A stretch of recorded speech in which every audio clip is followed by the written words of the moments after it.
quality is the best. Everything about Japan is the best. But as we see, the societal issues that we have in Japan and the scale issues that we have in Japan and the technical issues that we have in Japan, it's become much, much clearer in all domains, construction especially, right? That yes, we have a lot of good and important knowledge, but in order to scale that globally and in order to continue growing, we now have to look outside of Japan. And so you see major enterprise companies, in my industry everywhere, right? We have the top 5 general contractor companies in Japan, the mega super general contractor companies acquiring companies all over the place, whether that be in India, whether that be in places like Singapore. You see all of the construction consultancies expanding their operations overseas and developing up, similar to Fujitsu, like research centers and innovation centers outside of Japan as well. So I think that is a movement that we are seeing. I think that ultimately it becomes a two-way flow, and so we do need to import talent. We do need to make sure that Japan itself is shored up, but on an innovation scale, that connection continues to grow globally, and I think you'll see it continue to keep scaling into billions of dollars of investment. Yeah, thank you. Okay. You asking me?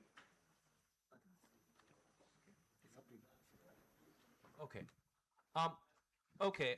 I think you strike the very important point. So I think for Japanese, that is a very important point to look at our challenges. So I think that in Japan, the labor force, we are decreasing the labor force. So we need more talent from India to sustain our industry. So of course the robotics can help us, but I think we need the real human interface is still needed. So I think in that sense, like I said, we can work together. So I think that this is not straight question, but I think yes, you pointed at a very important point. Thank you very much. But I just have a comment to make. See, I represent this side of the equation.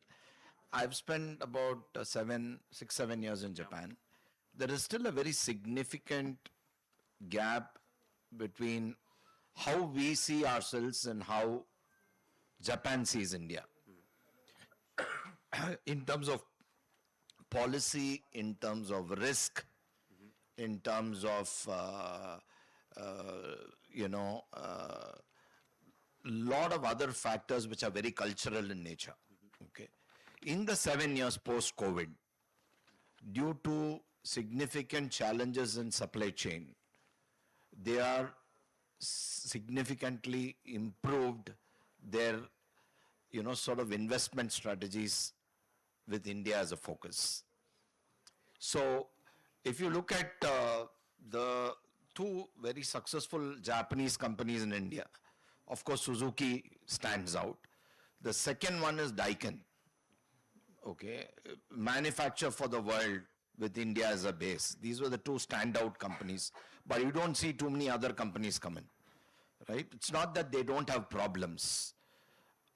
The fact of the matter is, culturally, I might be politically incorrect to make the statement here, they are very comfortable working with Southeast Asian countries. Okay, so we need to really look at how can we make India a great destination for their investment, not just as a market, for also scaling up our manufacturing capability.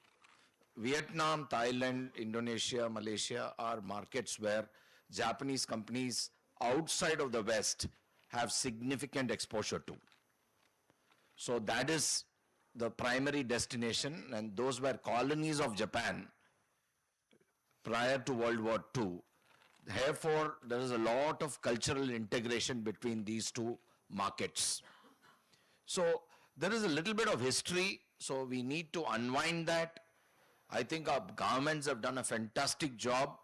When Prime Minister visited Japan in August 2025, when they signed the next version of India-Japan journey, there are a lot of commitments made on both sides. Commitments alone do not help. I think commitments need to be followed by investment. Very recently, I'm seeing a lot of banks investing. You would have also heard SMBC is invested in a bank in India. Mizuho has also acquired a bank in India, and that is just a starting point. Once you get the banking ecosystem starting to invest in another country, then you will find capital flow.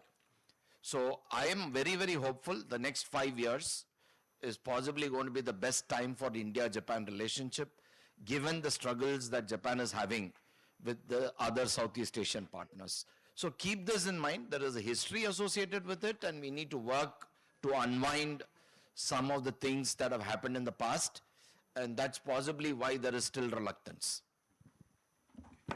Thank you very much. Time flies. Now we have reached already exceeded the end of the session. Thanks once again to the dear panelists and the audience. Actually, so we have the small gift for the panelists. The dear panelists, could you stand up? And thank you so much for your kind cooperation. And please give them a round of applause.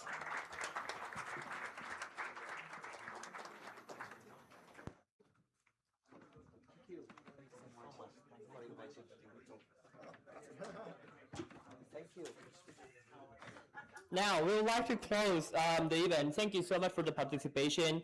And so lastly, the company that participated as a panelist from Japan today are also exhibiting the Japan Pavilion at Hall 14. A total 7 companies, including those who will not present today, are showcasing their work. So please feel free to visit if you are interested.